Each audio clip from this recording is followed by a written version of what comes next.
واتقوا الله لعلكم تفلحون النار التي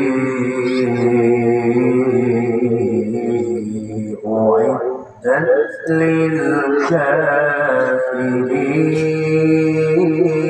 للكافرين وأطيعوا الله والرسول لعلكم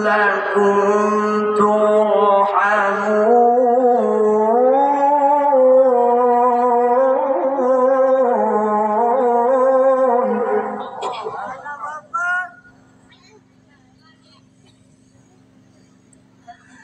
يا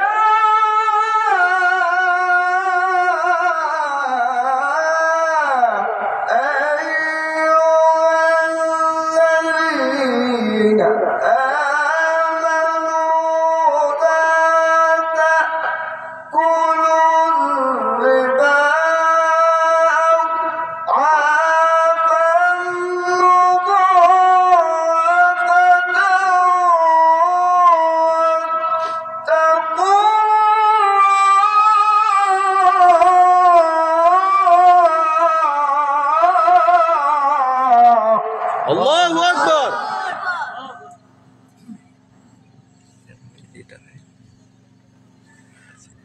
واتقوا الله لعلكم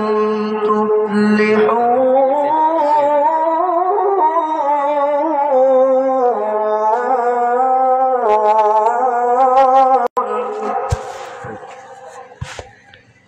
واتقوا النار التي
ألا تطغوا في الميزان وأقيموا الوزن بالقسط ولا تخسروا الميزان والأرض وضعها للأنام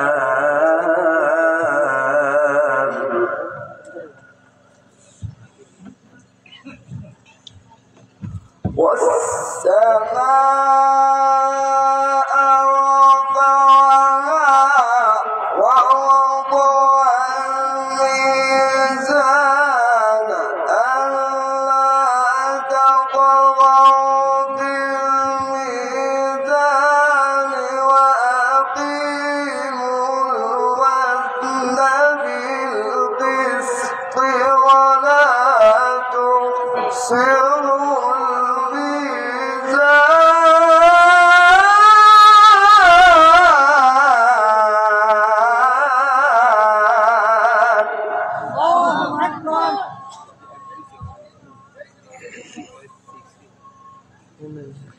والأرض وضعها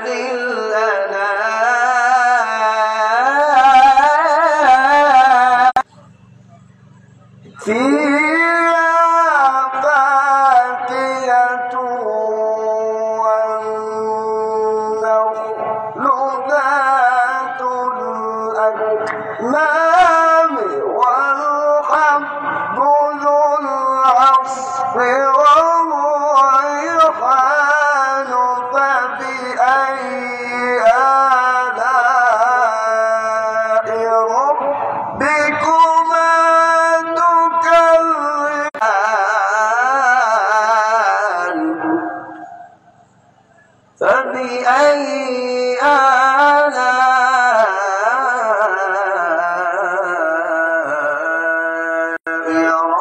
ربكما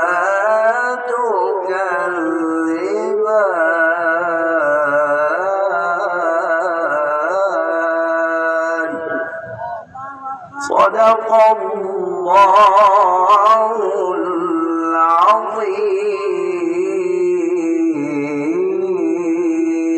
العظيم.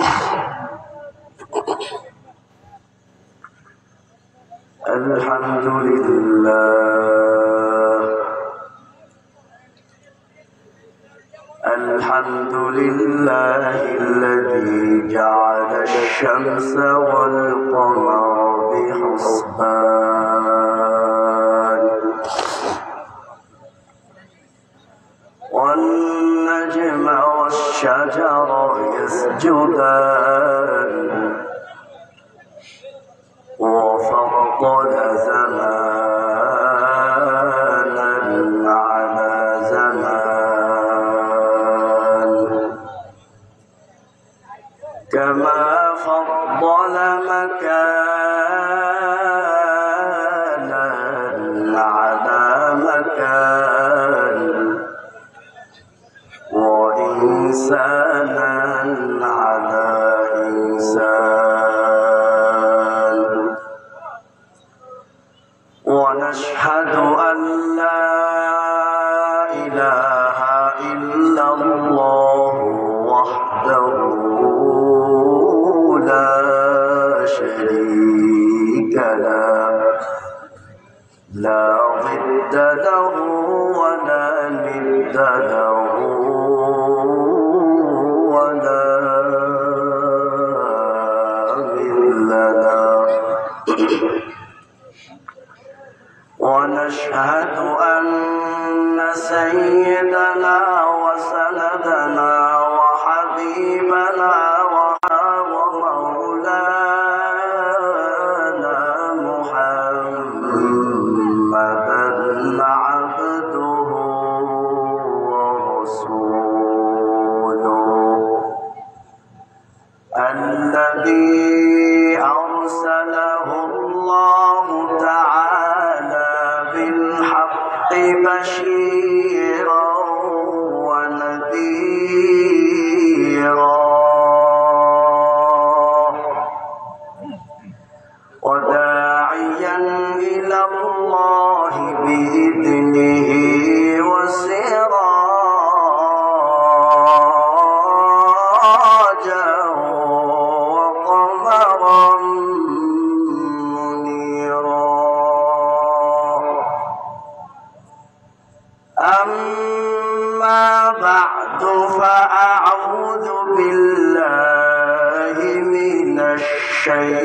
الشيطان الرجيم.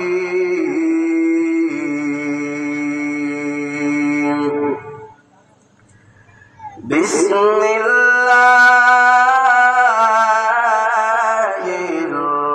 الرحمن الرحيم.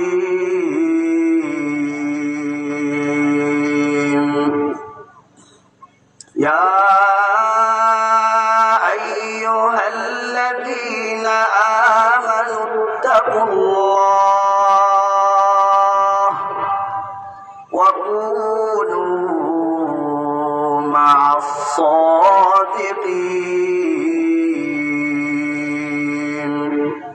صدق الله مولانا العظيم.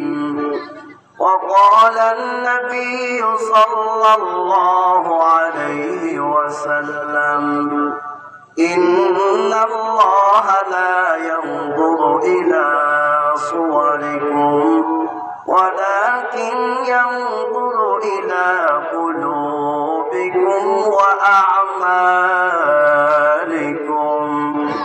أو كما قال النبي عليه الصلاة والسلام. وصدق رسوله النبي الأمي الكريم، ونحن على ذلك من الشاهدين والشاكرين، والحمد لله رب العالمين। জবান খুলে মহাব্বতের সাথে রাসূলের প্রতি দরদ নিয়ে, ভালোবাসা নিয়ে সবাই, কার জবান বন্ধ থাকবে না, সবাই উচ্চ কণ্ঠে দরুদ ইব্রাহিম পড়ি। আল্লাহুম্মা সাল্লি আলা মুহাম্মাদিন ওয়া আলা আলি মুহাম্মাদ কামা সাল্লাইতা আলা ইব্রাহিম ওয়া আলা আলি ইব্রাহিম ইন্নাকা হামিদুম মাজিদ। اللهم بارك على محمد وعلى آل محمد كما باركت على إبراهيم وعلى آل إبراهيم إنك حميد مجيد. لا إله إلا الله، لا إله إلا الله، لا إله إلا الله، لا إله إلا الله، لا إله إلا الله، لا إله إلا الله، لا إله إلا الله، لا إله إلا الله، لا إله إلا الله، لا إله إلا الله، لا إله إلا الله، لا إله إلا الله، لا إله إلا الله محمد رسول الله صلى الله عليه وسلم। আল্লাহ রাব্বুল আলামিনের দরবারে অসংখ্য অগণিত শুকর সুজুদ যে আল্লাহ পাক রব্বুল আলামিন আমাদেরকে কসবা থানার ঐতিহ্যবাহী এলাকা কায়েমপুর মধ্যপাড়া এই যে ছাত্রদের উদ্যোগে আজকের এই বিশাল ওয়াজিফার মাহফিলের আয়োজন করা হয়েছে।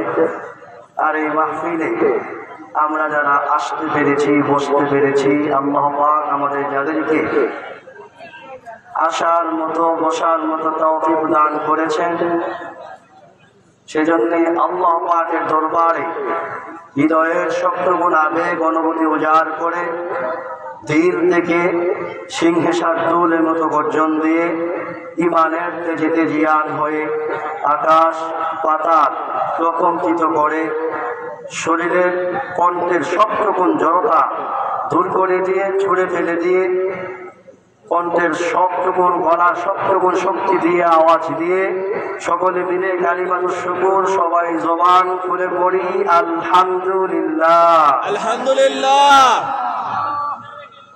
আমি আপনাদেরকে শুরুতে প্রশ্ন করতে চাই, বলুন তো দেখি আমাদেরকে যিনি সুস্থ রাখলেন একজন, তিনি কে? আল্লাহ। আর জবান খুলে বলেন তিনি কে? আল্লাহ। আল্লাহ পাক আমাদেরকে সুস্থ রাখলেন। আল্লাহ পাক আমাদেরকে যে সমস্ত নিয়ামত দিয়েছেন, ওই সমস্ত নিয়ামতের শুকরিয়া যদি কিয়ামত আদায় করতে থাকি, মুসলমান পরস্পর মুসলমান বলেন কিয়ামত পর্যন্ত আদায় করে কি শেষ করা যাবে? না। আমার বন্ধুরা আমার, ভালো করে শুনেন, আল্লাহ রাব্বুল আলামিন পবিত্র কোরআনুল কারীমের সূরা ইব্রাহিমের এক আয়াতের মধ্যে আল্লাহ রাব্বুল আলামিন বলেন, লাইন শাকারতুম লাযীদান্নাকুম ওয়া লাইন কাফারতুম ইন্না আযাবি লাশাদীদ।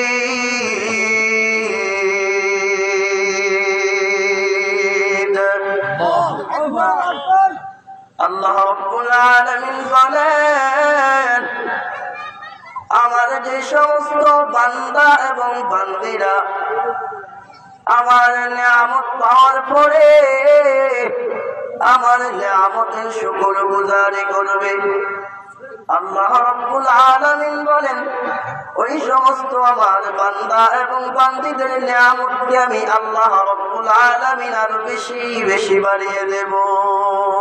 সুবহানাল্লাহ। জোরে বলেন সুবহানাল্লাহ। আল্লাহ রাব্বুল আলামিন আরো বলেন, যারা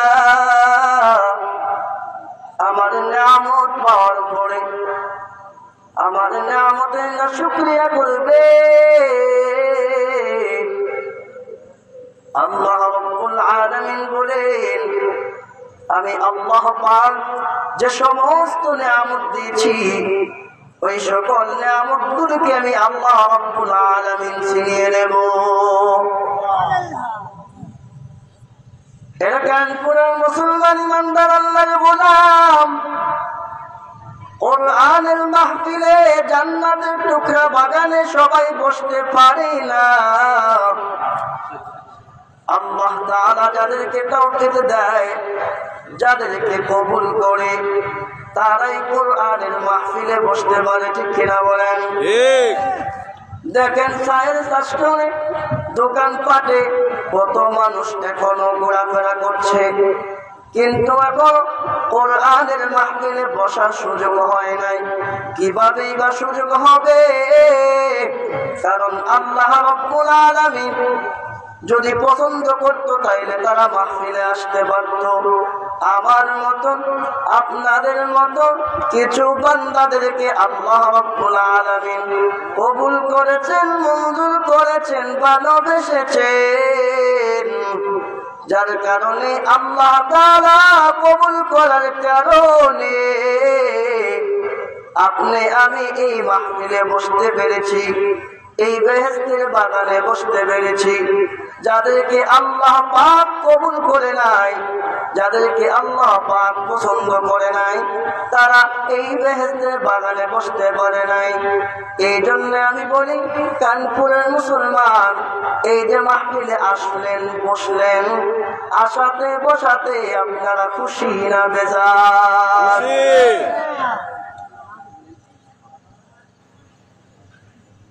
প্রিয় ভাইরা আমার, ভূমিকা লম্বা নয়, সরাসরি মূল আলোচনায় প্রবেশ করি। কুরআনুল কারীমের সূরাতুত তাওবার একটা আয়াত কারীমা আমি আপনাদের সামনে তেলাওয়াত করেছি।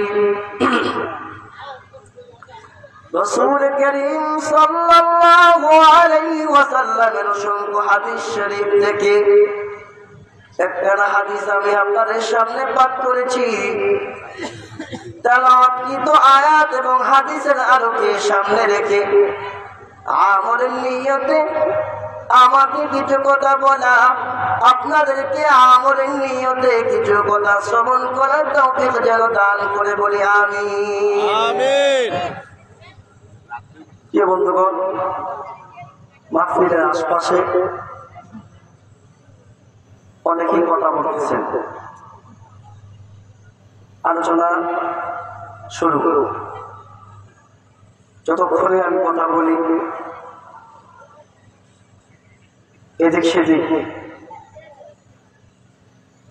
কোনো ভূমিকা লম্বা করি, সরাসরি কথা বলার চেষ্টা করি, যতটুকুনি কথা বলি। আপনারা কেউ কথা বলবেন না। কথা বললে কথা বলার যে একটা ইমেজ, মনোযোগ, সেটা আমার নষ্ট হয়ে যাবে। কারো যদি একান্ত কথা বলার প্রয়োজনই হয় তাহলে আপনি কথা বলে মাহফিলে প্যান্ডেলের বাহির থেকে কথা বলে শেষ করে তারপরে আবার প্যান্ডেলে আসে, এতে সমস্যা।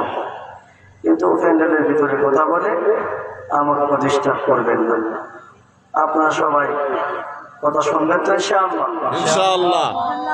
জোরে আওয়াজ করেন ইনশাআল্লাহ।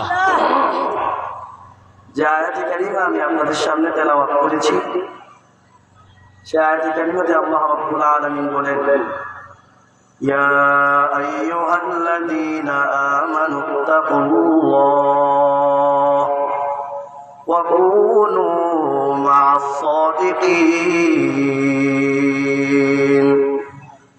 আল্লাহ রাব্বুল আলামিন বলেন, ইয়া আইয়ুহাল্লাযীনা আমানুত্তাকুল্লাহ, হে বিশ্বাসীরা, হে ঈমানদারেরা, হে বিশ্বাসীরা, তোমরা আমি আল্লাহ পাককে ভয় করো।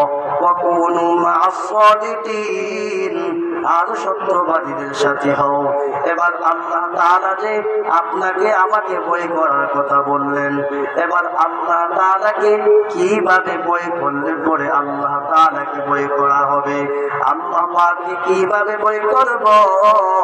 প্রিয় ভাইরা আমার, প্রিয় কানপুরবাসী, ভালো করে দিলের কান দিয়ে কথাগুলো বুঝবেন। সাহাবায়ে কেরাম কিভাবে আল্লাহ রাব্বুল আলামিনকে ভয় করেছেন, সাহাবায়ে কেরামের কিছু ইতিহাস আমি আপনাদের সামনে তুলে ধরব। তাহলে বুঝতে পারবেন কিভাবে আপনি আর আমি আল্লাহ পাককে ভয় করব। কানপুরবাসী মুসলমান, ভালো করে শুনিয়া দাও, সাহাবায়ে কেরাম আল্লাহ রাব্বুল আলামিনকে কিভাবে ভয় করেছেন। আল্লাহ রাব্বুল আলামিনকে সাহাবায়ে কেরাম বেশি থেকে বেশি ভয় করতেন। আল্লাহ রাব্বুল আলামিনকে কিভাবে ভয় করবেন? আল্লাহ রাব্বুল আলামিনকে ভয় করা মানে আল্লাহ তাআলা যে কবর নামক, আমরা যে মৃত্যুর পরে অন্ধকার কবর নামক একটা ঘরে যাব, অন্ধকার একটা কবর নামক জায়গায় আমরা শুয়ে যাব। ওই কবরে যে আযাব হবে, ওই কবরের আযাবকে ভয় করা মানে আল্লাহ পাককে ভয় করা। কবরের শাস্তিকে ভয় করা মানে আল্লাহ পাককে ভয় করা। এর মুসলমান, ভালো করে শুনিয়া নাও, আমার আপনার ভিতরে তো এখন কোন কবরের আযাবের ভয় নাই, জাহান্নামের ভয় নাই, জাহান্নামের শাস্তির ভয় নাই, মৃত্যু যে হবে এটা কোনো আমাদের চিন্তাই নাই, আমাদের ফিকিরই নাই। কবরে যে আমাদের যেতে হবে, 3.5 হাত কবরে গুনাহ নিয়ে গেলে যে কবরের মাটি আমাকে আপনাকে রেহাই করবে না, সেই ভয় আপনার আমার ভিতরে নাই। যদি আপনার আমার ভিতরে মুসলমান থাকতো তাহলে আপনি আমি অহরহ গুনাহের কাজ করতে পারতাম না। চিল্লায়া বলেন ঠিক কিনা? আরে মুসলমান ইমানদার, ভালো করে শুনিয়া দাও, সাহাবায়ে কেরাম কি পরিমাণ আল্লাহ রাব্বুল আলামিনকে ভয় করেছেন। আল্লাহর নবীর একজন সাহাবী, বিশিষ্ট সাহাবী হযরত আবু যর গিফারী রাদিয়াল্লাহু তাআলা আনহু, যিনি বেশ কয়েকজন সাহাবীর মধ্যে উনি একজন, হযরত আবু যর গিফারী রাদিয়াল্লাহু তাআলা আনহু। হযরত আবু যর গিফারী রাদিয়াল্লাহু তাআলা আনহু কবরকে একদিন প্রশ্ন করলেন, বিশ্ব নবী আমার সরকার দো জাহান মুহাম্মদ আরবী সাল্লাল্লাহু আলাইহি ওয়াসাল্লামের কন্যা ফাতেমা রাদিয়াল্লাহু তাআলা আনহা যেদিন ইন্তেকাল করলেন, দুনিয়া থেকে যেদিন বিদায় হয়ে গেলেন, হযরত ফাতেমাকে যখন কবরে রাখা হবে, এমত অবস্থায় হযরত আবু যর গিফারী রাদিয়াল্লাহু তাআলা আনহু কবরকে প্রশ্ন করেন, কবরকে ডাক দিয়ে বলেন, এরে কবর, তোমার ভিতরে এমন একজন ব্যক্তিকে রাখা হবে যিনি হলো বিশ্ব নবীর মেয়ে, বিশ্ব নবীর আদরের দুলারি ফাতেমাকে তোমার ভিতরে রাখা হবে। সাবধান সাবধান, কবর তুমি তার সাথে খারাপ ব্যবহার করিও না, তার সাথে তুমি খারাপ আচরণ করিও না। আবু যর গিফারী কবরের কাছ থেকে কোনো জবাব না পাওয়ায় কবরকে আবার জিজ্ঞাসা করে, কবর,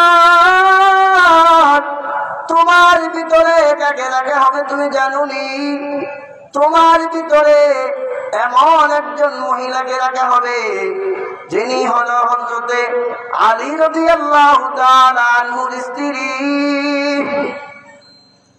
যিনি হলো হযরত হাসান আর হুসাইনের মা ফাতেমাকে তোমার ভিতরে রাখা হবে।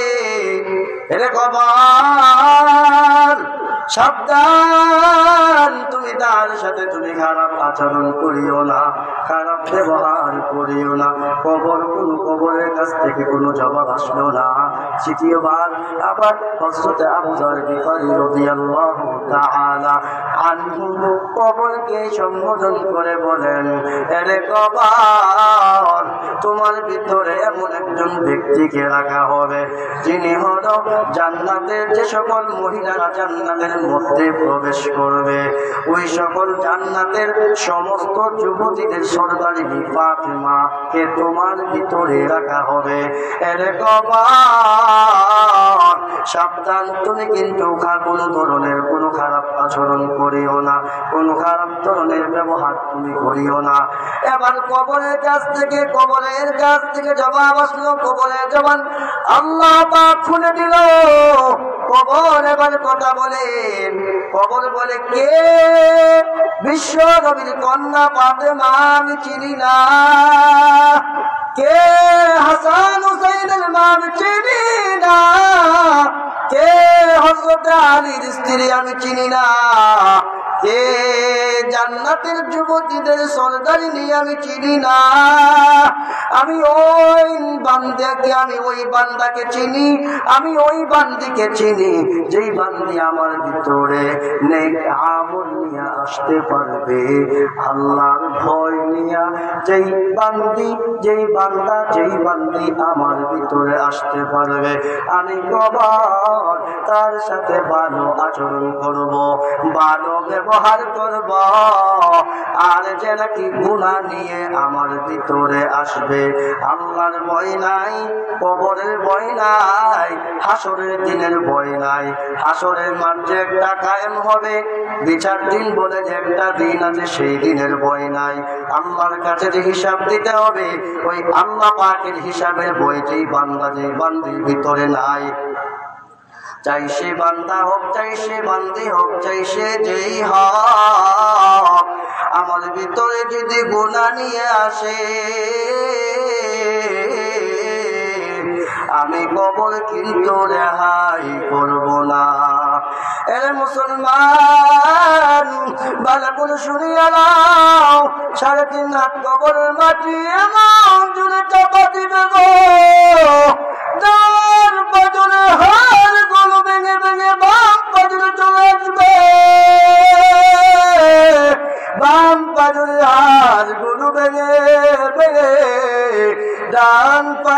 চলে আসবে, এমন ভাবে কবরের মাটি চাপা দিতে থাকবে।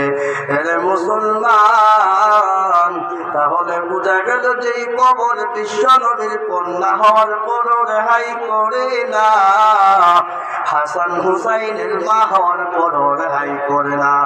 যেই কবর আদি স্ত্রী হওয়ার পরও রেহাই করে না। এ মুসলমান, আপনি আর আমি যদি ওই কবরে গুনাহ নিয়ে যাই, এবার আপনাদের কাছে প্রশ্ন করি, গুনাহ নিয়ে যদি আপনি আর আমি কবরে যাই, ওই কবরে আযাব থেকে কি আপনি আমি বাঁচতে পারবো? জি না। কথা বলেন, বাঁচতে পারবো কি না? এজন্য কানপুরের মুসলমান, ও যুবক ভাই, ও বৃদ্ধ বাবা আমার, ও পর্দার মা গো, যারা পর্দার থেকে শুনছেন গো মা, ও যুবক ভাই যারা শুনছেন, ও বৃদ্ধ বাবা যারা ফ্যান্ডেলে বসে কথাগুলো শুনছেন, বাইরে কখন মালাকুল মউতের চিঠি আপনার আমার দুয়ারে আসে, কারো কখন চলে কখন কখন মালাকুল মউতের চিঠি কখন চলে আসে আমাদের কারো জানা নাই। আপনাদের কি জানা আছে? না, আমাদের কারো কোনো জানা নাই। এই জন্য মৃত্যু আসার আগে আগে আল্লাহ পাককে বই করি। আল্লাহ পাকের যে একটা হিসাব নিকাশ বলতে যে একটা দিন আছে, হিসাব নিকাশ বলতে যে একটা জিনিস আছে, হিসাব নিকাশ যে দেওয়া লাগবে, আল্লাহ পাক রব্বুল আলামিন হাসরের মাঝে যে বিচারের একটা দিন বলে একটা দিন আছে, ওই দিনকে বই করি, হিসাব নিকাশকে বই করি, কবরের আযাবকে বই করি। কবরের আযাবকে বই করলে পরে, আল্লাহ তাআলাকে বই করলে পরে, বিচার দিনের ভয় করলে পরে, তাহলে কোনো মানুষ, কোনো মুসলমান গুনাহের কাজ করতে পারবে না। চিল্লায়া বলেন ঠিক কিনা? আর মুসলমান, আল্লাহ পাকের ভয়কে বলে ভালো করে শোনেন। হযরত উমর একদিন রাস্তা দিয়ে হাঁটতেছে। হযরত উমর সাহাবীরা নরম না গরম? গরম। জোরে আওয়াজ করে বলেন, নরম না গরম? গরম। সেই গরম সাহাবী হযরত উমর রাস্তা দিয়ে হাঁটে। যেই রাস্তা দিয়ে উমর হাঁটে, ওই রাস্তা দিয়ে একজন যুবক মদের বোতল নিয়ে হাঁটতেছে। কিছুক্ষণ যাওয়ার পরে যুবক পিছনের দিক তাকা দেখি আমিরুল মুমিনিন অর্ধজাহানের খলিফা হযরত উমরকে দেখা যায়। যুবক উমরকে দেখে ভয়ে কাঁপতে শুরু করে দিল, ভয়ে কাঁপতে আরম্ভ করে দিল। আর যুবক আল্লাহর কাছে আর্তনাদ করতে লাগলো, আয় আল্লাহ, আমার হাতে মদের বোতল, আর পিছনে হইল অর্ধজাহানের খলিফা, অর্ধ পৃথিবীর বাদশা আমিরুল মুমিনিন হযরত উমর।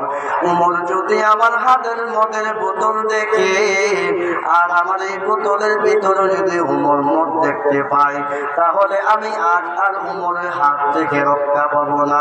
আয় আল্লাহ, তুমি আমাকে উমরের হাত থেকে বাঁচাও। আয় আল্লাহ, তুমি আমাকে উমরের হাত থেকে বাঁচাও। যুবক এই বলে বলে আল্লাহ তাআলার কাছে প্রার্থনা করতেছে।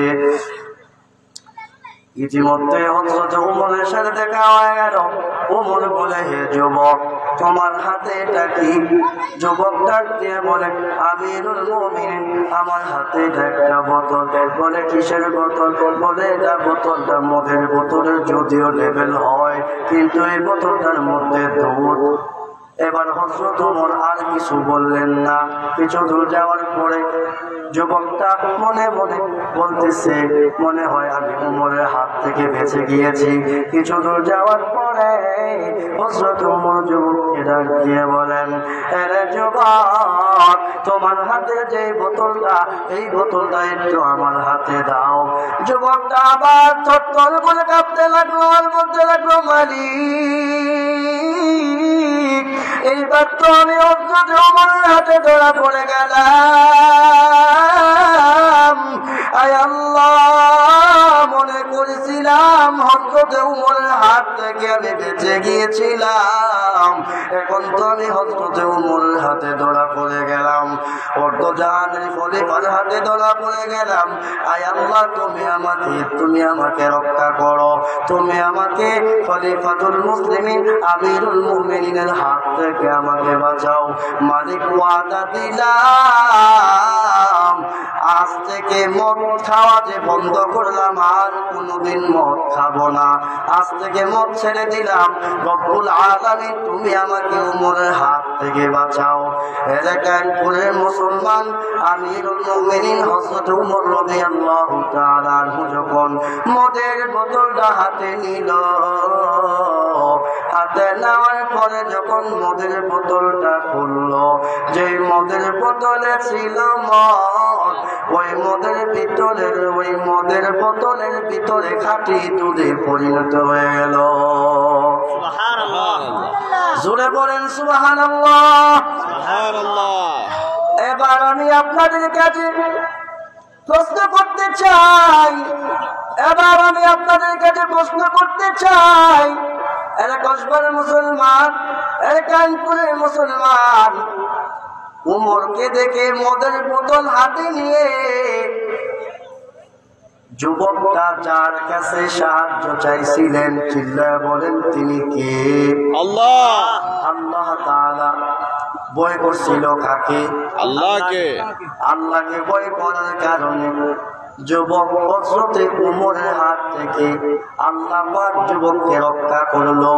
তাইলে এবার আমি আপনাদেরকে প্রশ্ন করতে চাই, যে যুবক উমরকে দেখে মদের বোতল হাতে নিয়ে আল্লাহর ভয় অন্তরে ঢুকাইল, ও হযরত উমরের হাত থেকে বাঁচতে পারবো না বলে আল্লাহ তাআলার কাছে আত্মসমর্পণ করতে শুরু করে দিল, আল্লাহ তাআলাকে ভয় করতে শুরু করলো।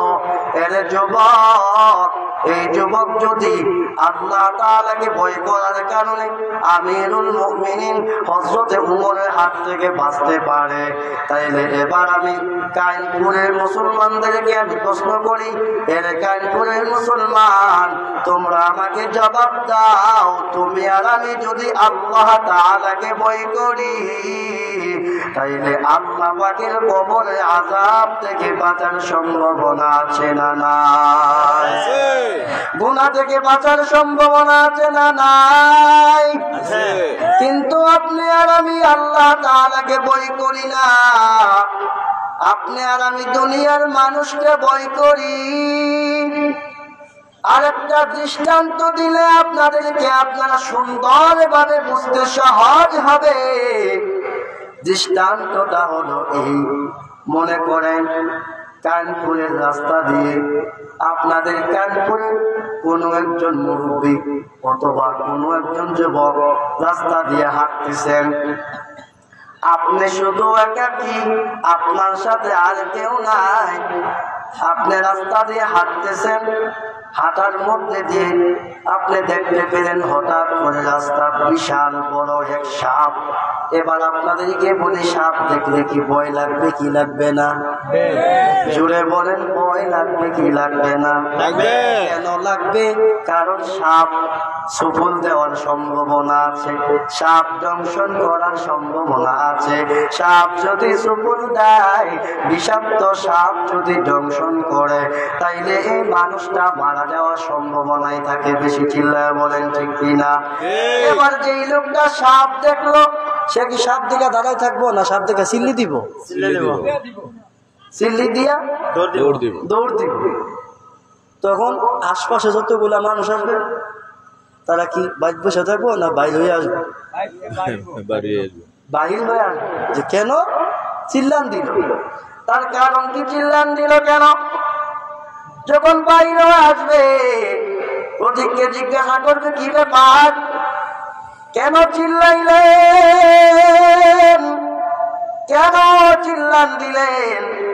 বলে, রাস্তার মধ্যে বিষাক্ত এক সাপ দেখছি, বিষাক্ত এক সাপ দেখা আমি দৌড়ে দিছি এবং চিল্লি মারছি।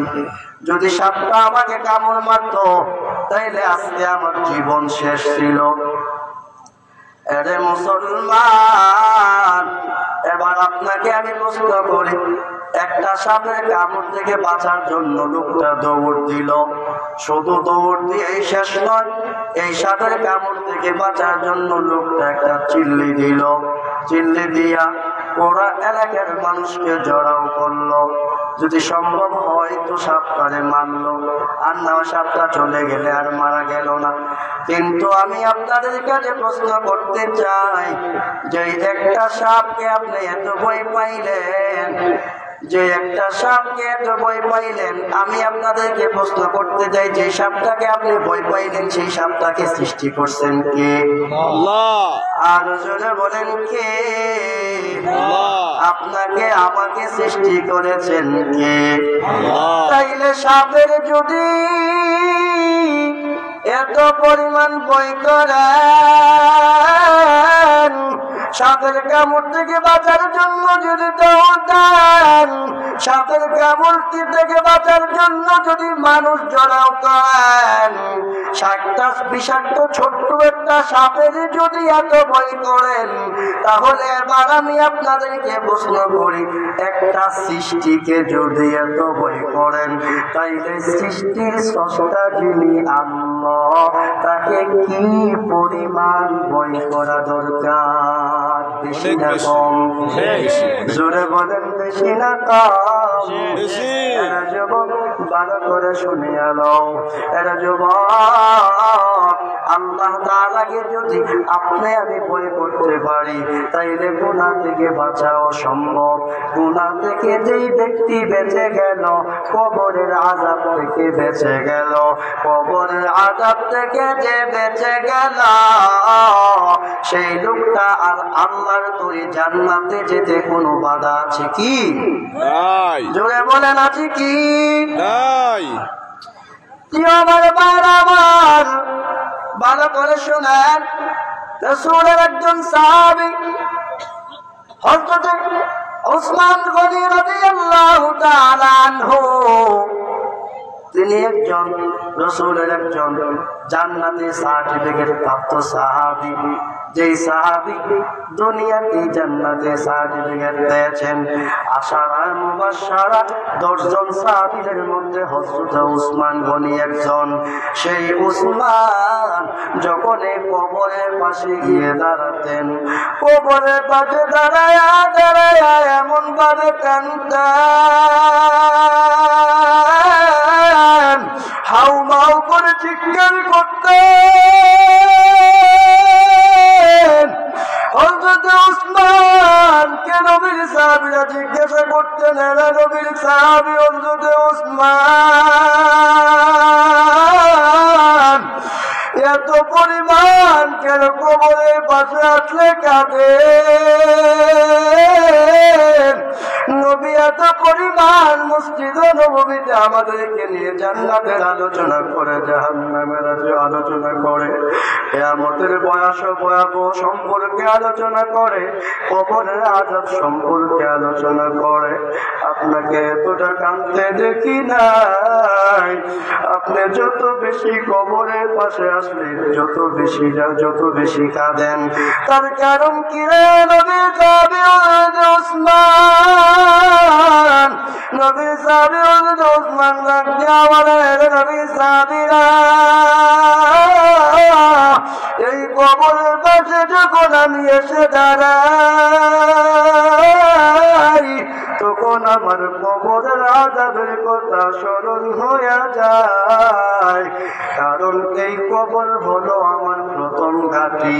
কবরে যদি আমি ধরা পড়িয়া যাই, তাহলে হাসর মিজান ফুলসিরাত সব জায়গায় ধরা পড়ে যাব। আর যদি কবরে আমি বেঁচে যাই, তাহলে হাসর মিজান ফুলসিরাত সব জায়গায় আমি পার পেয়ে যাব। চিন্তা করেন, কেন করেন মুসলমান, যে সাহাবী হযরত উসমান জান্নাতের সার্টিফিকেট পাইল, যে সমস্ত সাহাবী সম্পর্কে আল্লাহ রাব্বুল আলামিন কুরআন কারীম আয়াত নাযিল করেছেন, 30 পারার মধ্যে আয়াতটা আছে, 28 নম্বর পারা ও সূরাতুল মুজাদালার শেষ আয়াত যেটা খালিদিনা ফিহা রাদিয়াল্লাহু আনহুম ওয়া রাদু আন।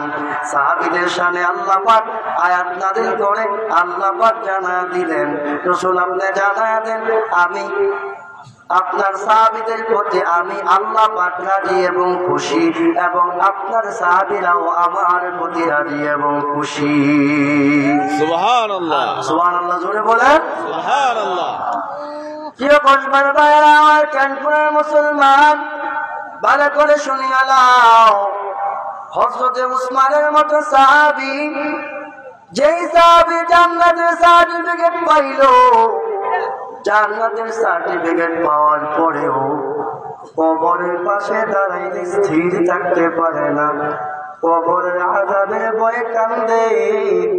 হযরতে উসমান বলে আমি যদি কবরে ধরা পড়ে যাই তাহলে হাসর মিজান ফুলসিরাত সব জায়গায় আমি ধরা পড়ে যাব।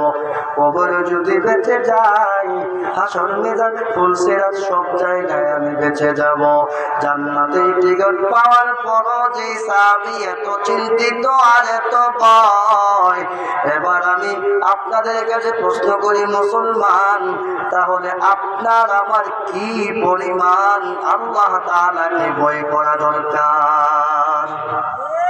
বেশি না কম? আজকে যদি আমরা আল্লাহ পাককে ভয় করতাম তাহলে আমরা হারাম খাইতাম না। কথা বলেন না কেন? আমরা যদি আল্লাহ তাআলাকে ভয় করতাম অন্যের মাল আত্মসাৎ করতাম না। চিল্লা বলেন ঠিক কিনা? বাংলাদেশে তো মনে হয় এই লোক, এই শ্রেণীর লোক নাই, আছে আছে, যে অন্যের মাল আত্মসাৎ করে না। আছে না নাই? আল্লাহর ভয় অন্তরে ঢুকাতে হবে। আল্লাহর ভয় যদি অন্তরে ঢুকাইতে পারি তাহলে সম্ভব গুনাহ থেকে বাঁচা। আর গুনাহ থেকে যে মানুষটা বাঁচতে পারবে, যে মানুষটা বেঁচে যাবে, ওই মানুষটার জন্য জান্নাতে যেতে আর কোনো বাধা নাই। কারণ গুনাহ হলো জাহান্নামের মূল। গুনাহ হলো কি? কথা বলে না, গুনাহ হলো কি? আমি আপনাদেরকে প্রশ্ন করি, আল্লাহ তাআলা আপনাকে আমাকে অনেক আদর করে, অনেক মায়া করে আল্লাহ তাআলা আমাদেরকে বানিয়েছেন কি জাহান্নামে দেওয়ার জন্য না জান্নাতে দেওয়ার জন্য? জান্নাতে দেওয়ার জন্য। কথা বলেন না কেন? জান্নাতে দেওয়ার জন্য না জাহান্নামে দেওয়ার জন্য? জান্নাতে। তাইলে আল্লাহ পাক যে আবার বললেন জাহান্নামে দিবেন, কেন জাহান্নামে দিবেন? কারণ আল্লাহ তাআলা দুইটা রাস্তা আমাদেরকে দেখায়া দিলেন। একটা হলো জান্নাতের রাস্তা, আর একটা হলো জাহান্নামের রাস্তা। বান্দা যদি ভালোভাবে চলে, ভালোভাবে আমল করে, নেক আমল নিয়া, আল্লাহর ভয় নিয়া, আল্লাহর হুকুম অনুযায়ী জীবন যাপন করে, রাসূলের তরিকা অনুযায়ী জীবন যাপন করে যদি কবরে যেতে পারে, যেই লোকটা আল্লাহর হুকুম অনুযায়ী জীবন যাপন করবে, যেই লোকটা আল্লাহর রাসূলের তরিকা অনুযায়ী জীবন যাপন করবে, আল্লাহর রাসূলের আদর্শে আদর্শবান হবে, আল্লাহর রাসূলের সুন্নতে তার প্রত্যেকটা কাজ আল্লাহর রাসূলের সুন্নত অনুযায়ী করবে, সুন্নতের রঙিন হবে। আল্লাহর ভয় নিয়ে যদি ওই লোকটা কবরে যেতে পারে, ওই লোকটা আপনারাই বলুন জান্নাতি না জাহান্নামী? জান্নাতি। আর যেই লোকটা অহরহর গুনাহ করবে, আল্লাহকে ভয় করবে না, আল্লাহর হুকুম মানবে না, আল্লাহকে বুড়িয়ে আঙ্গুল দেখাবে, আল্লাহর হুকুম মানবে না, আল্লাহর হুকুম অমান্য করবে, রাসূলের তরিকা অমান্য করবে, রাসূলের আদর্শের বিরোধিতা করবে, সেই লোকটা আপনারাই বলুন জান্নাতি না জাহান্নামী? লা ইলাহা ইল্লাল্লাহ, লা ইলাহা ইল্লাল্লাহ, লা ইলাহা ইল্লাল্লাহ, লা ইলাহা ইল্লাল্লাহ, লা ইলাহা ইল্লাল্লাহ, লা ইলাহা ইল্লাল্লাহ, লা ইলাহা ইল্লাল্লাহ।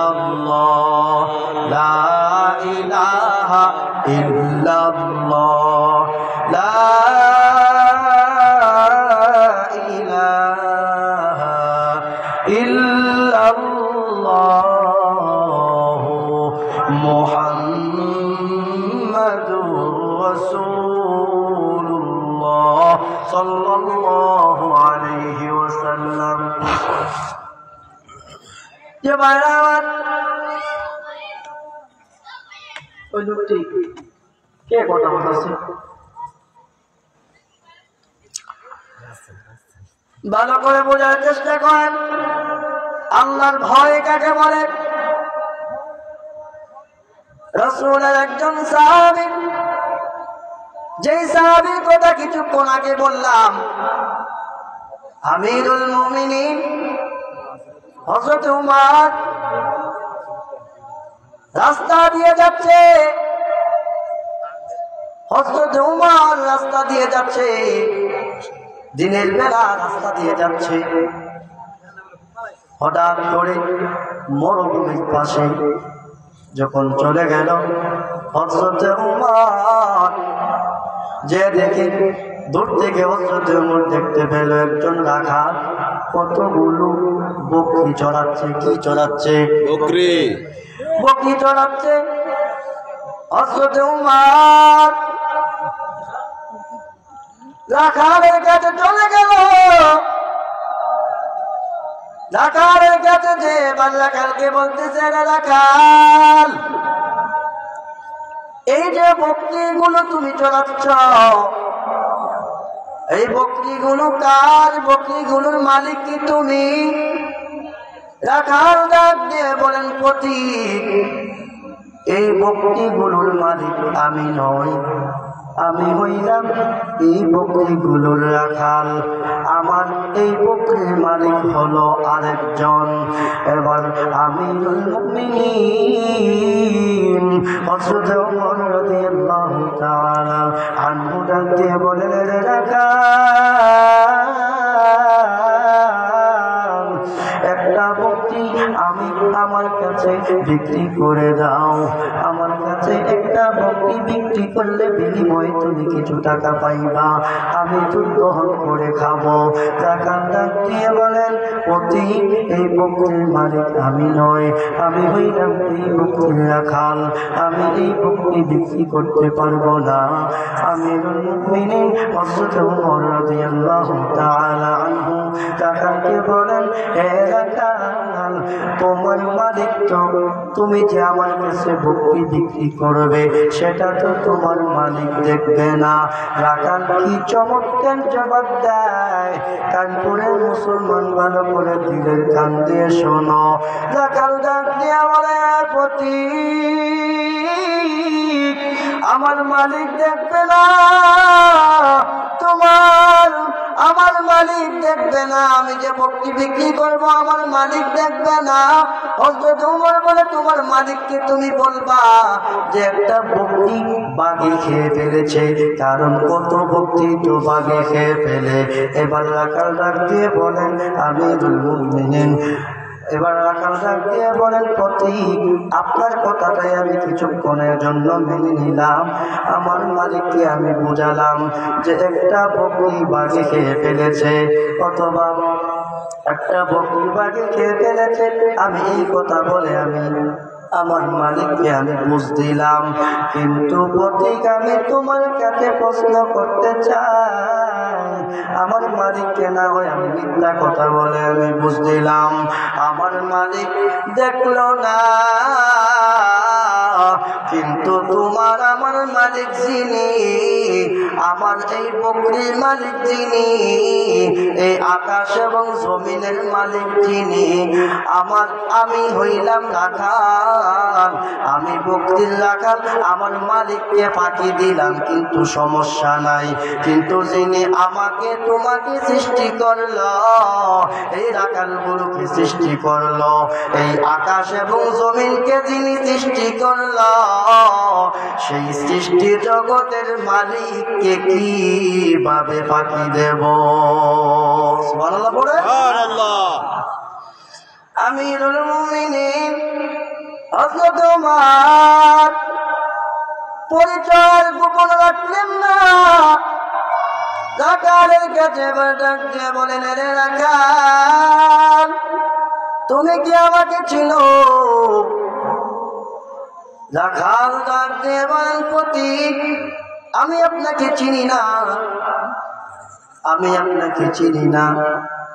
এবার আমিরুল মুমিনিন হযরত উমর রাদিয়াল্লাহু তাআলা আনহু ডাক দিয়ে বলেন, আমি হইলাম অর্ধ জাহানের খলিফা, অর্ধ পৃথিবীর বাদশাহ হযরত উমর। সুবহানাল্লাহ। সঙ্গে সঙ্গে এলাকার আমিরুল মুমিনিনের কাছে আত্মসমর্পণ করতে শুরু করল। আমিরুল মুমিনিন, আমার ভুল হয়ে গেছে, আমাকে তুমি মাফ করবেন। আমিরুল মুমিনিন হযরত উমর রাখালকে ডাক দিয়ে বলেন, এরে রাখাল, মাফ চেতে হবে না, ক্ষমা চেতে হবে না।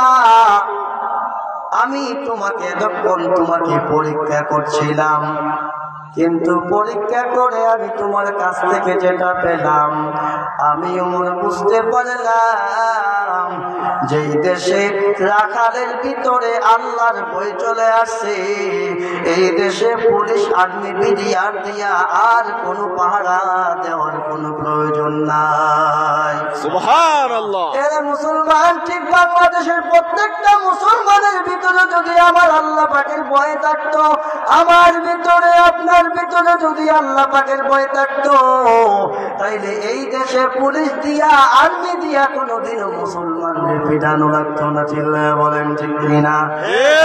আমার ভিতরে ভয় নাই, ভয় নাই বলে আপনি আমি বুঝলে কম দেই, ভয় নাই বলে আমি ব্যবসার মধ্যে ভেজাল দেই, ভয় নাই বলে আপনি আমি হারাম খাই, ভয় নাই বলে আপনি আর আমি আজকে বাংলাদেশের মুসলমান সুদ ঘুষের লেনদেন করে, ভয় নাই বলে আজকে একে অপরকে হত্যা করে। চিল্লায়া বলেন ঠিক কিনা? এই জন্য কোন মুসলমানকে হত্যা করতে পারে না, কোন মুসলমান পায়ের মাল আত্মসাৎ করতে পারে না, কোন মুসলমানের জায়গা দখল করতে পারে না। সব কিছু আপনি আর আমি এই পৃথিবীতে যা দেখতেছি, জায়গা দখলকারী, লুটপাট, অত্যাচার, অন্যায়, অবিচার, জেনা, বেবিচার, যা কিছু বলেন, যত রকমের মারামারি, কাটাকাটি, কোনাকুনি, রাহাজারি, যা কিছুই দেখেন না কেন, সব কিছুর মূলে একটাই কারণ, মুসলমানের ভিতরে আল্লাহর ভয় নাই বলে আজকে মুসলমান কি সব মারামারি, কাটাকাটি, সব কিছুতে লিপ্ত। চিল্লায়া বলেন ঠিক কিনা? মুসলমান যখন আল্লাহ তাআলাকে ভয় করবে, মুসলমান যখন আল্লাহ তাআলাকে ভয় করে আল্লাহর সাহায্য মুসলমান চাবে, তখন আল্লাহ পাকের পক্ষ থেকে মুসলমানের প্রতি অটোমেটিকলি আল্লাহ পাকের সাহায্য আসবে। চিল্লায়া বলেন সুবহানাল্লাহ। মুসলমান ভয় করে না বিদায় মুসলমান আল্লাহকে আল্লাহকে দূরে সরায়া দিয়েছে, আল্লাহর কোরআনকে আজকে দূরে সরায়া দিয়েছে, আল্লাহর হুকুমকে আজকে দূরে সরায়া দিয়েছে। দূরে সরায়া দেওয়ার কারণে আজকে মুসলমান নির্যাতিত, নিপীড়িত, আজকে মুসলমান অধঃপতন। চিল্লায়া বলেন ঠিক কিনা? মুসলমান যেদিন থেকে তোমরা সবাই মিলে যেদিন থেকে আল্লাহ তাআলাকে ভয় করব, আল্লাহি আল্লাহর কসম করে বলিয়া যায়, ওই দিন থেকে বাংলাদেশের মুসলমান সাহায্যের জন্য আর দোয়া করা লাগবে না।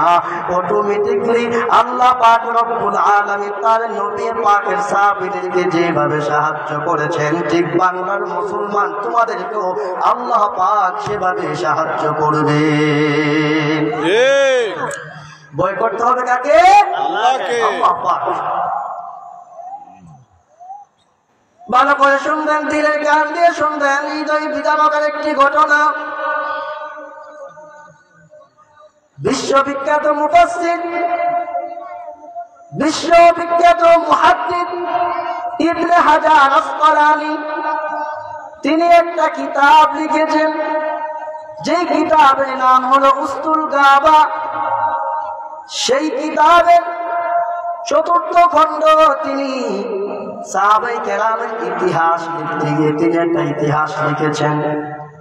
নবীর একজন সাহাবী ছিলেন হযরতে আব্দুল্লাহ ইবনে হুযাফা। নাম কি বলেন তো দেখি?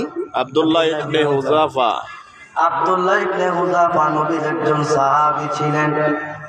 যুদ্ধের মাঠে আব্দুল্লাহ ইবনে হুযাফা সহ আরো 300 সাহাবী যুদ্ধের মাঠে রোম সম্রাটের হাতে গ্রেফতার হলেন। গ্রেফতার হওয়ার পরে রোম সম্রাট নবীর সাহাবীদেরকে দেখতে গেল, আব্দুল্লাহ ইবনে হুযাফাকে দেখার জন্য গেল। আব্দুল্লাহ ইবনে হুযাফাকে দেখার জন্য যখন গেল, আব্দুল্লাহ ইবনে হুযাফার দূরদর্শিতা দেখে, আব্দুল্লাহ ইবনে হুযাফার বিচক্ষণতা দেখে আব্দুল্লাহ ইবনে হুযাফাকে রোম সম্রাটের বাড়িতে দাওয়াত করলো। এরে আব্দুল্লাহ, আমি তোমাকে আমার বাড়িতে দাওয়াত করতে চাই, তুমি কি আমার বাড়িতে দাওয়াত রাখবে কি? তুমি কি আমার বাড়িতে যাবে কি? আব্দুল্লাহ ইবনে হুযাফা বললেন, ঠিক আছে, আমি আপনার বাড়িতে যাব। হযরতে আব্দুল্লাহ ইবনে হুযাফা রোম সম্রাটের বাড়িতে চলে গেল। রোম সম্রাট আব্দুল্লাহ ইবনে হুযাফার জন্য বিশাল আয়োজন। আব্দুল্লাহ ইবনে হুযাফাকে রোম সম্রাটের পাশে বসালেন। রোম সম্রাট এবার আব্দুল্লাহ ইবনে হুযাফাকে ভালো করে মেহমানদারি করলেন। মেহমানদারি করার পর এবার রোম সম্রাট হযরতে আব্দুল্লাহ ইবনে হুযাফাকে বলতেছেন, রে আব্দুল্লাহ, আমি এত সুন্দর আয়োজন আজকে কিসের জন্য করেছি তুমি কি জানো? আব্দুল্লাহ ইবনে হুযাফা বলে, না, তা তো আমি জানি না। বলে, রে আব্দুল্লাহ, এত সুন্দর আয়োজন তোমার জন্যই করেছি। বলে, কেন? বলে, শোনো, রে আব্দুল্লাহ, তুমি যদি তোমার ইসলাম ধর্মকে ছেড়ে আমার খ্রিস্ট ধর্ম তুমি গ্রহণ করো, আমি তোমাকে, এরে আব্দুল্লাহ, আমি তোমাকে 50 জন নারী তোমার সেবার জন্য আমি তোমাকে 50 জন নারী দেব, এবং আমার রাজত্ব অর্ধেক তোমাকে আমি দিয়ে দেব। এই কথা বলার পরে আব্দুল্লাহ ইবনে হুযাফা তিনি বলতেছেন, যদিও আমি কালিমা ছেড়ে দিলে আমার দুনিয়ার কিছু আমার লাভ হবে, কিন্তু আখিরাতে আমার কিছুই হবে না। আখিরাতের কিছু লাভই আমার হবে না। একটু চুপ রইলেন। আব্দুল্লাহ ইবনে হুযাফা এবার কি চমৎকার জবাব দিলেন, ভালো করে শোনেন কানপুরের মুসলমান। আব্দুল্লাহ ইবনে হুযাফা রাদিয়াল্লাহু তাআলা আনহু বলেন, এরে রোম সম্রাট, ভালো করে শুনিয়া লও, তোমার 50 জন নারী নয়, তোমার রাজত্বে, তোমার রাষ্ট্রের সারা পৃথিবীর যত সুন্দর নারী আছে, সমস্ত নারীকে যদি আমার হাতের বাম পাশে এনে দাও, সমস্ত পৃথিবীটাকে যদি আমার হাতের ডান পাশে এনে দাও, তবুও আমি আব্দুল্লাহ ইবনে হুযাফা আমার ইসলাম ধর্ম থেকে এক চুল পরিমাণও পিচ্ছিল হব না। চিল্লায় পড়েন সুবহানাল্লাহ, সুবহানাল্লাহ। এবার আপনাদেরকে প্রশ্ন করি, এই যে আব্দুল্লাহ এই জবাব দিল, এবার বলুন তো রোম সম্রাট আব্দুল্লাহর প্রতি খুশি হয়েছে না রাগ হয়েছে? খুশি। আব্দুল্লাহ ইবনে হুযাফার প্রতি রোম সম্রাট রাগ হইয়া দামি স্যান্ডেল, দামি জুতা দিয়া আব্দুল্লাহ ইবনে হুযাফার গালের মধ্যে আঘাত করলো। গাল ফেটে ফেটে রক্ত বাহির হইতে লাগলো। আব্দুল্লাহ ইবনে হুযাফা আকাশের দিক তাকায়া বলতে লাগলো, হে আমার মালিক, দেখো না তোমার দুশমন ইসলামের অপরাধে, কালিমার অপরাধে আমার উপরে কি নির্যাতন করতেছে। এইভাবে যখন আল্লাহ রাব্বুল আলামিনের কাছে আব্দুল্লাহ ইবনে হুযাফা প্রার্থনা করতেছে, আব্দুল্লাহ ইবনে হুযাফা চোখের সামনে, আব্দুল্লাহ ইবনে হুযাফা যেন তার চোখের সামনে আল্লাহ পাকের সাহায্য নিজ চোখে দেখতেছেন। চিল্লায় বলেন সুবহানাল্লাহ, সুবহানাল্লাহ। এবার রোম সম্রাট 40 জন তাগড়া যুবককে রেডি করে দিলেন, যাও তেল গরম করো, আব্দুল্লাহ ইবনে হুযাফারে গরম তেলের মধ্যে ঢেলে দেওয়া হবে। গরম তেলের মধ্যে আব্দুল্লাহ ইবনে হুযাফাকে জ্বালানো হবে। তেল গরম হচ্ছে। তেল গরম হলে পরে আব্দুল্লাহ ইবনে হুযাফাকে তেলের সামনে নেওয়া হলো।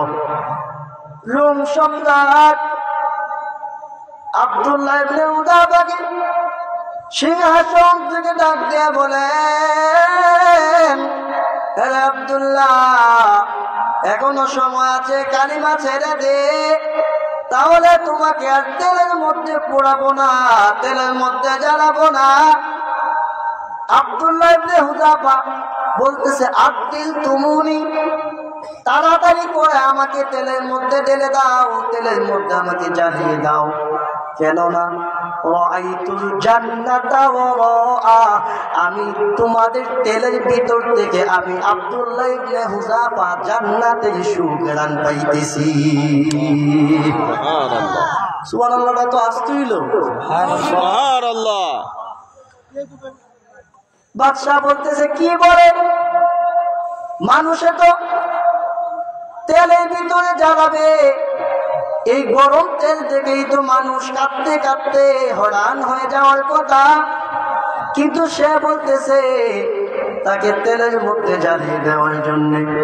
রোম সম্রাট বলতেছে, এখন টের পাও না, একটু পরে তুমি টের পাবা।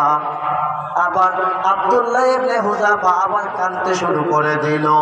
এবার রোম সম্রাট ডাক দিয়ে বলেন, আব্দুল্লাহ রে, কেন কাঁদো? বুঝেছি তোমার ঈমান দুর্বল হয়ে গেছে।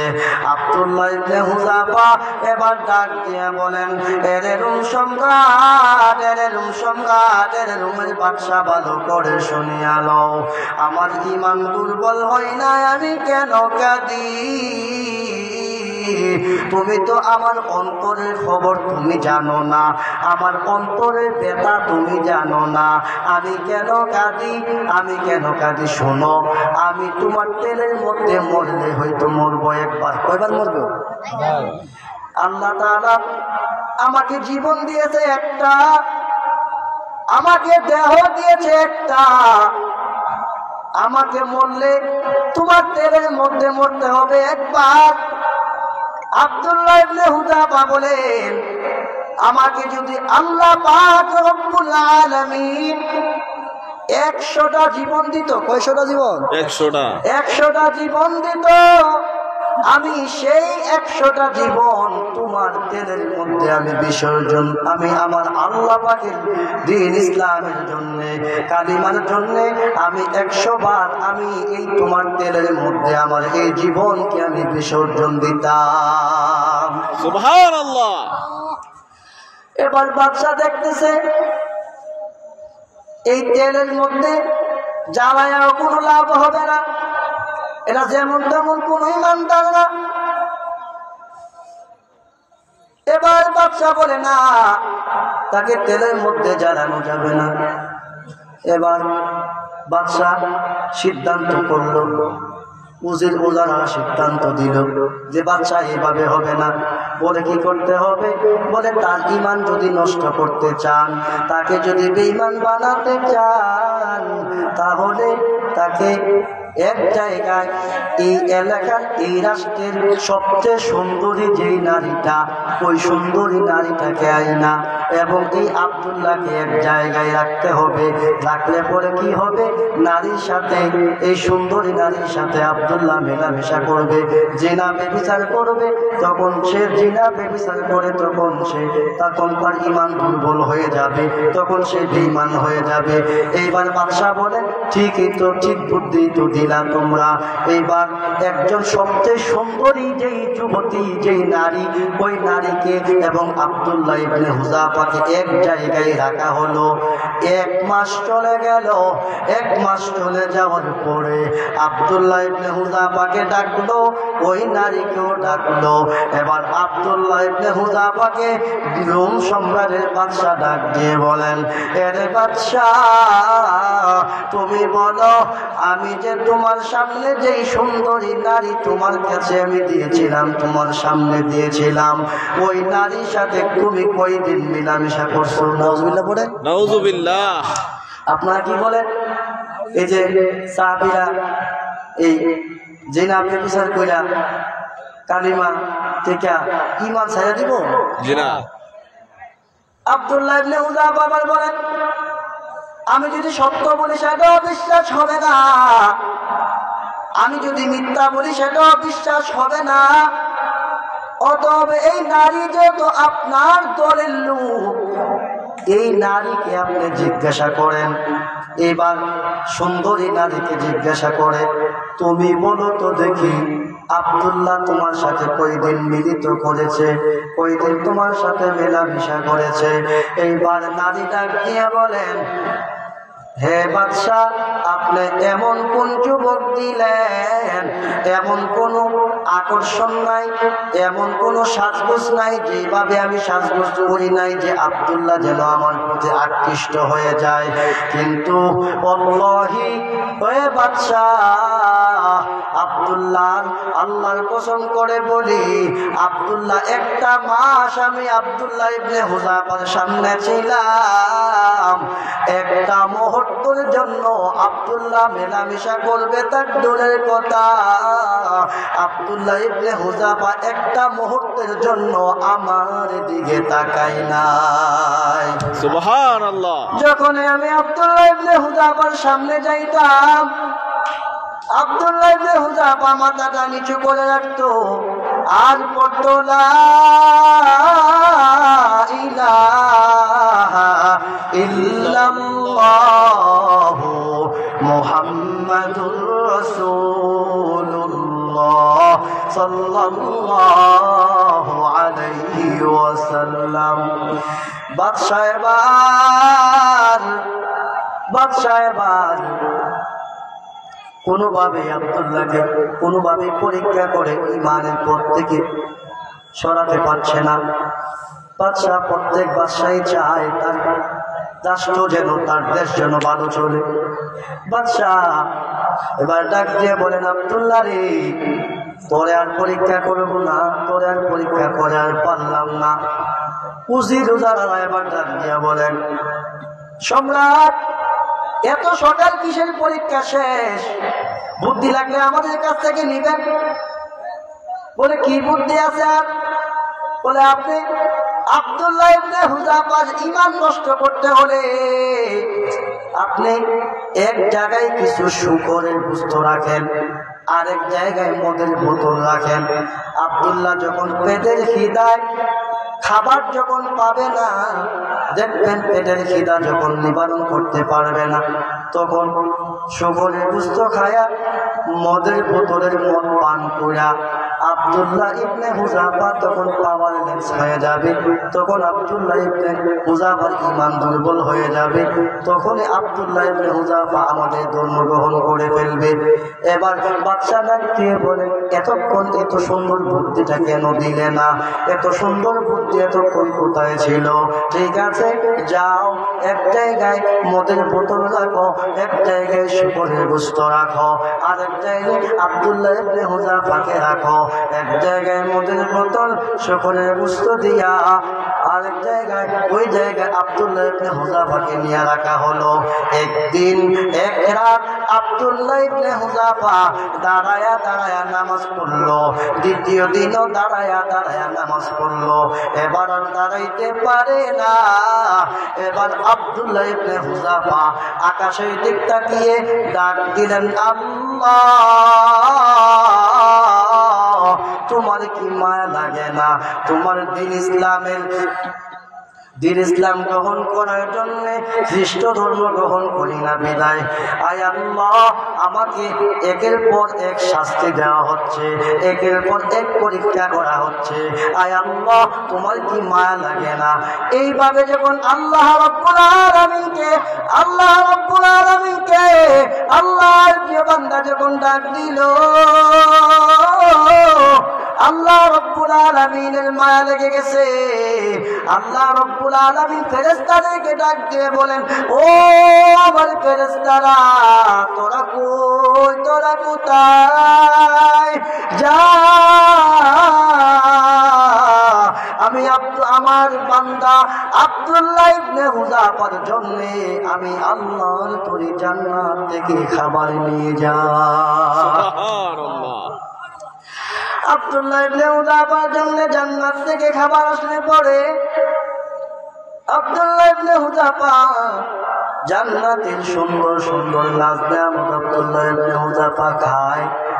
এবার রোম সম্রাট এবার লোক পাঠাইল, যাও দেখো গিয়ে আব্দুল্লাহ ইবনে হুযাফা কতটুকুন মদ পান করছে, কতটুকুন শুকরের গোশত খাইছে, যে দেখো। এবার আব্দুল্লাহ ইবনে হুযাফার কাছে রোম সম্রাটের উজির উজারা যখন আসলো, আসার পরে দেখে মদের জায়গায় মদ পড়ে আছে, শুকরের গোশতের জায়গায় শুকরের গোশত পড়ে আছে। কি যেন আব্দুল্লাহ ইবনে হুযাফা এত সুন্দর খাবার খায়, যেই খাবার রোম সম্রাটের রাজ্যের কোথাও নাই, এই খাবার রোম সম্রাটের কোনো বাজারেও নাই, কোনো গাছেও নাই। এত সুন্দর সুন্দর তরল খাবার খাচ্ছে। বাদশার কাছে যা বলেন, হে বাদশাহ, আব্দুল্লাহ ইবনে হুযাফাকে দিলেন মদ, আব্দুল্লাহ ইবনে হুযাফাকে দিলেন শুকরের গোশত, কিন্তু শুকরের গোশতের জায়গায় শুকরের গোশত পড়ে রইল, মদের জায়গায় মদ পড়ে রইল। কিন্তু আব্দুল্লাহ ইবনে হুযাফা এত সুন্দর খাবার প্রত্যেকে যেন খায়, কে যেন আব্দুল্লাহ ইবনে হুযাফাকে খাওয়ায়, যেই খাবার আমাদের এই রাজ্যের কোনো বাজারেও নাই, কোনো গাছেও এত সুন্দর খাবার নাই। এবার বাচ্চা বলে, যাও আব্দুল্লাহ ইবনে হুযাফাকে ডাক দিয়ে নিয়ে আসো, আব্দুল্লাহ ইবনে হুযাফাকে আমার কাছে নিয়ে আসো। আব্দুল্লাহ ইবনে হুযাফা রাদিয়াল্লাহু তাআলা আনহুকে বাদশার দরবারে নিয়ে গেল। বাদশার দরবারে নিয়ে যাওয়ার পরে বাদশা ডাক দিয়ে বলেন, আরে আব্দুল্লাহ ইবনে হুযাফা, এই যে এত সুন্দর খাবার খাইলি, মদের বোতল দিলাম, মদ পান করলে না, শুকরের গোশত দিলাম, শুকরের গোশত পান করলে না, এত সুন্দর খাবার পাইলি, এত সুন্দর খাবার তুই খাইলি, এত সুন্দর খাবার তোরে কে খাওয়াইল?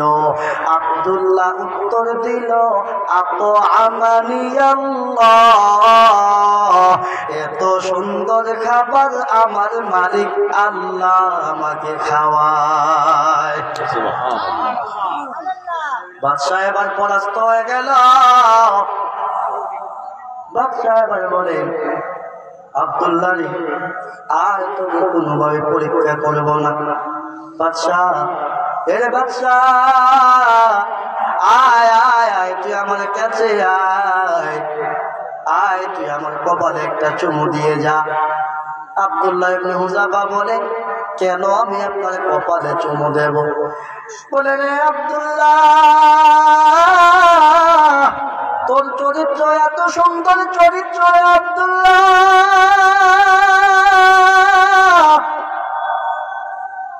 তোর কাছে এক মাস একজন নারী দিলাম, একটা সেকেন্ড তুই নারীর দিক ফিরা তাকাইলি না, মদের বোতল দিলাম, শুকরের গোশত দিলাম, মদের বোতল মদ পান করলে না, শুকরের গোশত পান করলে না। এরে আব্দুল্লাহ, তোর চরিত্র এত সুন্দর চরিত্র, তোর নবীর চরিত্র এত সুন্দর চরিত্র, যে নবীর চরিত্রের মাধুরী দিয়া সারা পৃথিবীর মানুষকে গায়েল করে ফেলেছে। এরে আব্দুল্লাহ, বোঝা যায়, তোর থেকেই বোঝা যায় তোর চরিত্র এত সুন্দর চরিত্র, না জানি তোর নবীর চরিত্র কত সুন্দর চরিত্র। চিল্লা পড়েন সুবহানাল্লাহ, সুবহানাল্লাহ। আরে আব্দুল্লাহ,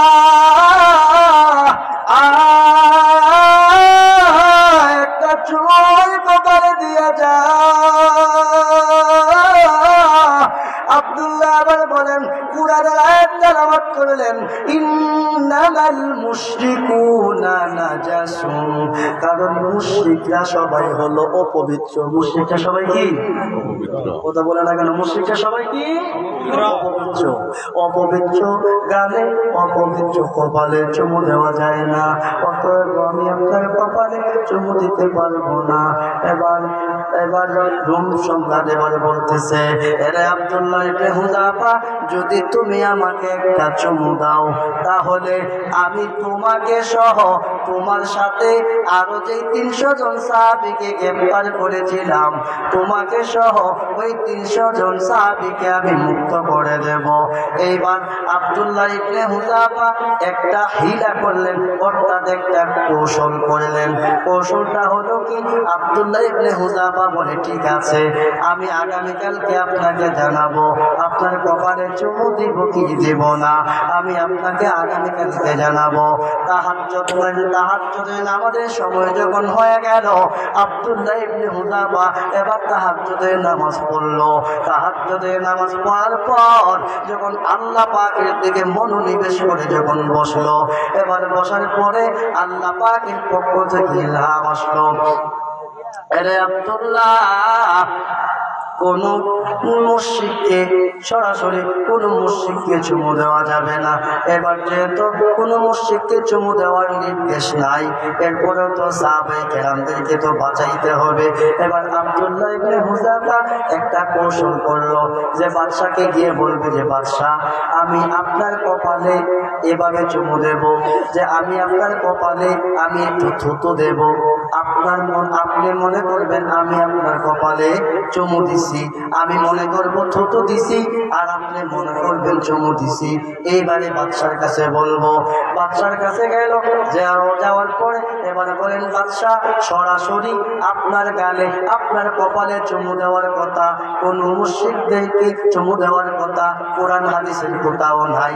তবে বাদশা, আমি আপনাকে আপনার কপালে এভাবে চুমু দেব, আমি আপনাকে চুমু দেব, আপনি মনে করবেন যে আমি চুমু দিছি, আর আমি মনে করবো যে আমি থুতু দিছি। এবার বাদশা বলে, যাই দাও, আমার কপালে তোমার ঠোঁট লাগলেই চলে। সুবহানাল্লাহ পড়েন, আমার কপালে তোমার ঠোঁট লাগলেই চলে। এবার আব্দুল্লাহ ইবনে হুযাফা বলে, তোমার চুমুর সাথে যদি একটু থুতু বা কাশিও আছে, এতে কোনো সমস্যা নাই। তাহলে বোঝা গেল মুসলমানের থুতুর দামও আছে না নাই? আছে। বলেন, মুসলমানের থুতুর দাম আছে না নাই? মুসলমানের রক্তের দাম আছে না নাই? আছে। এরা মুসলমান ইমানদার আল্লাহর গোলাম আব্দুল্লাহ ইবনে হুযাফা এবার বাদশার সামনে চলে গেল। বাদশা বলল, আব্দুল্লাহ, আসো, আমার সামনে আসো, চুমু দিয়ে যাও। ওই দিক দিয়ে উজির উজারারা বলতেছে, চুমাচুমি অনুষ্ঠান হইতেছে। চুমাচুমি অনুষ্ঠান শুরু। আব্দুল্লাহ ইবনে হুযাফা চলে গেলেন। এমন ভাবে আব্দুল্লাহ ইবনে হুযাফার থুতু মুবারক থুতু ডাললে, কপাল দিয়ে ডাললে, দুই গাল বেয়ে বেয়ে পড়তে লাগলো। উজির উজারারা আব্দুল্লাহ ইবনে হুযাফার প্রতি খেপে গেল, রাগ হয়ে গেল। কি করলি আব্দুল্লাহ, তুই কি করলি? বাদশার গায়ে এভাবে থুতু মারলি। এবার বাদশাটা গিয়ে বলে, কথা বলিও না, তোমরা হইলে একটা সিটিং, একটা বাটপার, একটা ডাকাত, তোমরা কথা বলিও না, তোমরা কোনো কথা বলিও না। আব্দুল্লাহ ইবনে হুযাফা যে আমারে যে চুমু দিছে, যে থুতু দিছে, এর ভিতরে কি আছে এটা আমি ভালো করে বুঝি।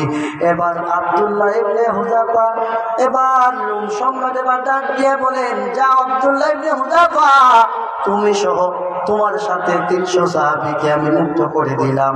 আর মন্ত্রীদেরকে, উজির উজারাদেরকে বাদশা বলল, এই যে আব্দুল্লাহ ইবনে হুযাফার থুতু তোমাদের গায়ে মাখো, তাহলে তোমাদের জীবনটা সার্থক হবে, তাহলে তোমাদের জীবনটা সফল হবে। চিল্লায়া পড়েন সুবহানাল্লাহ, সুবহানাল্লাহ। আব্দুল্লাহ ইবনে হুযাফা 300 জন সাহাবী নিয়ে মদিনায় রওনা। আমিরুল মুমিনিন হযরত ওমরের কাছে চলে আসলেন। হযরত ওমর ডাক দিয়ে বললেন, আব্দুল্লাহ ইবনে হুযাফা, এত নিরাপদ ভাবে তুমি কেমনে আসলা? আমি তো মনে মনে ভাবছিলাম যে রোম সম্রাট তোমাদেরকে গ্রেফতার করেছে, রোম সম্রাট তোমাদেরকে অতি সহজেই ছেড়ে দিবে না, তোমাদেরকে মেরে ফেলবে। কিভাবে তুমি আসলা? এই সাহাবীদেরকে নিয়া আব্দুল্লাহ ইবনে হুযাফা ডাক দিয়া বলেন, আমিরুল মুমিনিন, আমার উপরে অনেক তুফান, অনেক ঝড় গেছে। এইভাবে যখন পূর্ণ ঘটনা আব্দুল্লাহ ইবনে হুযাফা খুলে বললেন, এইবার হযরতে ওমর ডাক দিয়ে বলে, আমি ধারণা করি আমার চেয়েও বেশি তাকওয়াওয়ালা হইলা আব্দুল্লাহ ইবনে হুযাফা তুমি। চিল্লায় পড়েন সুবহানাল্লাহ, সুবহানাল্লাহ। হযরতে ওমর আব্দুল্লাহ ইবনে হুযাফাকে ডাক দিয়ে বলেন, আব্দুল্লাহ ইবনে হুযাফা, তোর কপালটা আমার সামনে দে, আমি তোর কপালের মধ্যে চুমু খাই, তোর কপালের মধ্যে আমি চুমু খাই। আব্দুল্লাহ ইবনে হুযাফা বলেন, কেন আমার কপালে আপনি চুমু খাবেন? বলে, রে আব্দুল্লাহ ইবনে হুযাফা, তুই হলি আমার চেয়েও তাকওয়াবান, তুই হলি আমার চেয়েও মুত্তাকি, অতএব তোর কপালে যদি আমি চুমু খাই, হতে পারে এই উসিলাও কিয়ামতের ময়দানে আল্লাহ রাব্বুল আলামিন আমাকে নাজাত দিতে পারে। আব্দুল্লাহ রে, কপালটা সামনে ধর, আমি তোর কপালে চুমু খাই। আব্দুল্লাহ ইবনে হুযাফা কপালটাকে সামনে বাড়ায়া দিলেন। হযরত ওমর কপালের মধ্যে চুমু খাইলেন আর দোয়া করলেন, আয় আল্লাহ, আমি আব্দুল্লাহ ইবনে হুযাফার কপালে চুমু খাইলাম, এর উসিলায় তুমি আমাকে মাফ করে দিও, এর উসিলায় তুমি আমাকে নাজাত দিয়ে দিও। চিল্লায় পড়েন সুবহানাল্লাহ। কি পরিমাণ তাকওয়ার পরীক্ষা দিয়েছে। আমি আপনাদেরকে বলি, আব্দুল্লাহ ইবনে হুযাফার সামনে যেই সুন্দরী নারীকে রাখা হলো, আমাদের যুবকদের সামনে যদি উপেন্দ্রি এই সুন্দরী নারী রাখা যাইতো, কি বলে যুবকরা ঠিক থাকতে পারতো? যুবকরা কইল পাইছি না পাই, কথা বল না কেন? কিন্তু কি পরিমাণ পরীক্ষা হযরত আব্দুল্লাহ ইবনে হুযাফা দিলেন, তাকওয়ার পরীক্ষা। একটা নারী তার সামনে রাখেন, এমন কোন সাজগোজ নাই যেটা করে নাই। আব্দুল্লাহকে আকর্ষিত করতে যা যা করা লাগে তা তাই নারী করল, কিন্তু এক মুহূর্তের জন্য আব্দুল্লাহ ইবনে হুযাফা নারীর দিকে এক পলকও তাকায় না। চিল্লায় পড়েছে, এর নাম হলো আল্লাহ পাকের ভয়। এর নাম কি? লোকটি কথা বলে না, এর নাম কি? ওয়া শুনতে শুনতে ক্লান্ত হয়ে গেছেন কেন? নাকি আরো তো একজন বক্তা আছে নাকি? জি, উনার আওয়াজ তো শুনতেই নাকি? জি, তাহলে এখন যদি ক্লান্ত হয়ে যান তাহলে লইব কেন? একটু জবান খুলে আওয়াজ করে বলেন, এর নাম হলো তাকওয়া। এর নাম কি? তাকওয়া। এই তাকওয়া যদি আমি, আপনি, আমরা এই মাহফিলে যারা উপস্থিত আছি, আমরা যদি এমন তাকওয়া অর্জন করতে পারি, আল্লাহ পাকের ভয় যদি আমাদের অন্তরের ভিতরে লালন করতে পারি, তাহলে আমরা দুনিয়াতে আমরা হব সাকসেস, আখিরাতেও হব সাকসেস। চিল্লায়া বলেন ঠিক কিনা? এই জন্যে তাকওয়াবান হওয়া লাগবে। আল্লাহ পাক রব্বুল আলামিন বলছেন, ইয়া আইয়ুহাল্লাযীনা আমানুত্তাকুল্লাহ, হে ঈমানদারগণ, হে বিশ্বাসীগণ, আমি আল্লাহ পাককে ভয় করো। আল্লাহ পাককে ভয় করা মানে আল্লাহ পাকের কবরের আযাবকে ভয় করা, আল্লাহ পাকের জাহান্নামের শাস্তিকে ভয় করা। জাহান্নাম যে একটা আছে, ওই জাহান্নামের শাস্তিকে ভয় করা, কবরের আযাবকে ভয় করা, সব মিথ্যা ছেড়ে দেওয়া, হারাম ছেড়ে দেওয়া, সুদ ঘুষের লেনদেন ছেড়ে দেওয়া।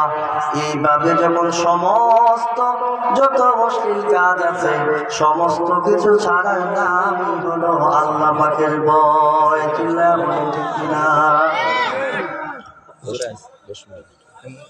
জন্য আল্লাহ পাকের ভয় আমাদের অন্তরে লালন করবো তো ইনশাআল্লাহ। প্রিয় ভাইরা আমার, আল্লাহ পাকের ভয় আপনি আমি লালন করবো।